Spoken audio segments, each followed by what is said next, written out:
Assalamualaikum warahmatullahi wabarakatuh. Perkenalkan, nama saya Aliza Dujayanti, NIM 11. Di sini saya akan menjelaskan anatomi panggul. Untuk panggul sendiri itu mempunyai 4 buah tulang, yaitu 2 tulang pangkal paha, os kokse, 1 tulang kelangkang, os sacrum, dan 1 tulang tungging, os coccygeus. Lalu yang pertama yaitu tulang pangkal paha, memiliki 3 buah tulang, yaitu yang pertama tulang usus, os ilium, kiri dan kanan, tulang duduk, os isium, dan tulang kemaluan, os pubis. Lalu selanjutnya tulang usus, os ilium. Pinggir atasnya itu ada tulang yang sangat tebal, yaitu namanya crista iliaca. Di depan dan belakang dari crista iliaca terdapat tonjolan, yaitu spina iliaca anterior superior dan spina iliaca posterior superior. Lalu di bawah spina iliaca anterior superior terdapat spina iliaca anterior inferior. Lalu di bawah spina iliaca posterior superior terdapat spina iliaca posterior inferior. Lalu di bawah spina iliaca posterior inferior itu terdapat tekik yang bernama incisura ischiatica major. Lalu di os ilium itu juga ada lajur yang dinamakan linea terminalis. Lalu selanjutnya tulang duduk atau os isium. Os isium itu terletak di sebelah bawah dari tulang usus. Untuk di pinggir belakang dari tulang usus itu ada yang berduri yang dinamakan spina ischiadica. Lalu di bawah spina ischiadica ini ada incisura ischiadica minor.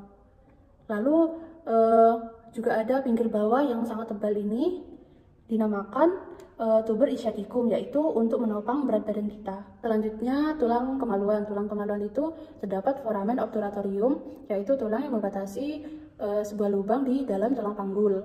Foramen itu artinya lubang. Lalu ada tangkai tulang yang berhubungan dengan tulang usus dinamakan ramus superior ossis pubis. Sedangkan yang berhubungan dengan tulang duduk dinamakan ramus inferior ossis pubis. Ramus inferior ossis pubis kiri dan kanan itu membentuk arcus pubis. Lalu selanjutnya tulang kelangkang. Tulang kelangkang itu berbentuk segitiga yang melebar di atas dan meruncing di bawah. Tulang ini mempunyai 5 lubang tulang yang dinamakan foramina sacralia anteriora, yaitu lubang yang bisa dilalui oleh syaraf-syaraf, urat-urat syaraf.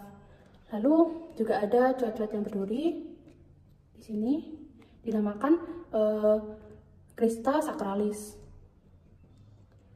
Lalu juga ada bagian yang menonjol, yaitu dinamakan promontorium. Selanjutnya yaitu tulang tungging. Tulang tungging ini berbentuk segitiga, terdiri dari 3-5 ruas. Saat persalinan itu tulang tungging itu bisa ditolak ke belakang sehingga ukuran bawah panggul itu bisa bertambah besar. Selanjutnya panggul kecil. Panggul kecil itu terdiri dari 4 bagian, yaitu pintu atas panggul, bidang luas panggul, bidang sempit panggul, dan pintu bawah panggul. Yang pertama, pintu atas panggul. Batas-batasnya itu promontorium, sayap sakrum kanan dan kiri, lalu linea innominata, ramus superior ossis pubis kanan dan kiri, dan pinggir atas simfisis. Selanjutnya ukuran muka belakang, yaitu dari batas-batasnya dari promontorium ke pinggir atas simfisis, atau dikenal juga conjugata vera, itu ukurannya 11 cm. Lalu untuk ukuran melintang itu dari linea innominata diambil tegak lurus pada conjugata vera, yaitu ukurannya 12,5 cm. Lalu untuk ukuran serongnya itu dari articulo sacroiliaca ke tuberculum pubicum, yaitu ukurannya 13 cm. Ini adalah ukuran yang paling luas. Selanjutnya bidang luas panggul. Bidang luas panggul itu terbentang antara pertengahan simfisis, pertengahan acetabulum, dan pertemuan antara ruas sakral 2 dan 3.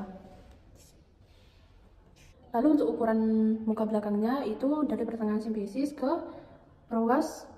pertengahan ruas sakral 2 dan 3, yaitu ukurannya 12,75 cm. Lalu untuk ukuran melintangnya itu dari pertengahan acetabulum itu ukurannya 12,5.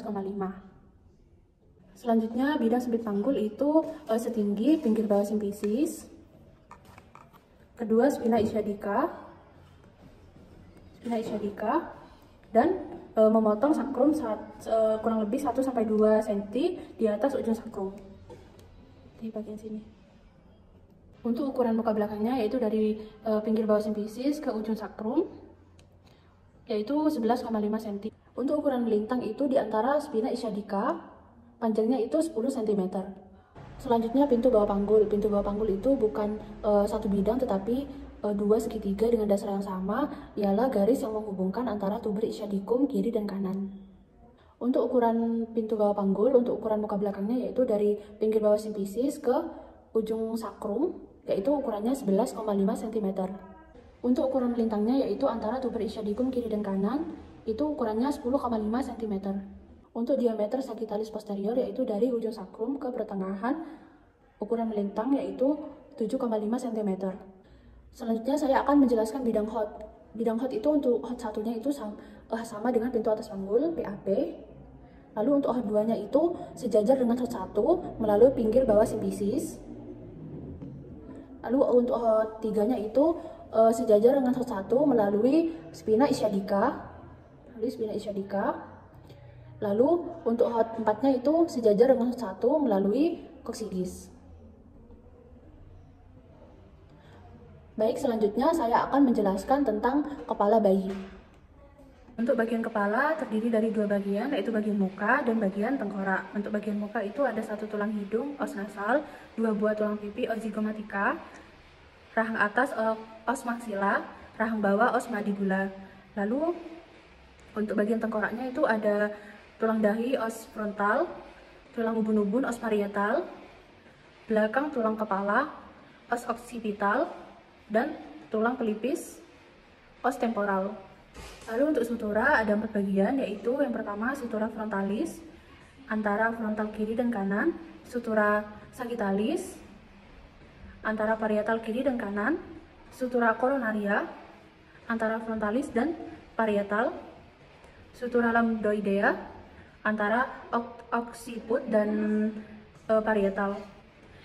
Lalu untuk fonticulus mayor atau ubun-ubun besar itu terdapat pertemuan antara 4 sutura. Yang pertama sutura sagittalis, 2 sutura coronaria, dan sutura frontalis.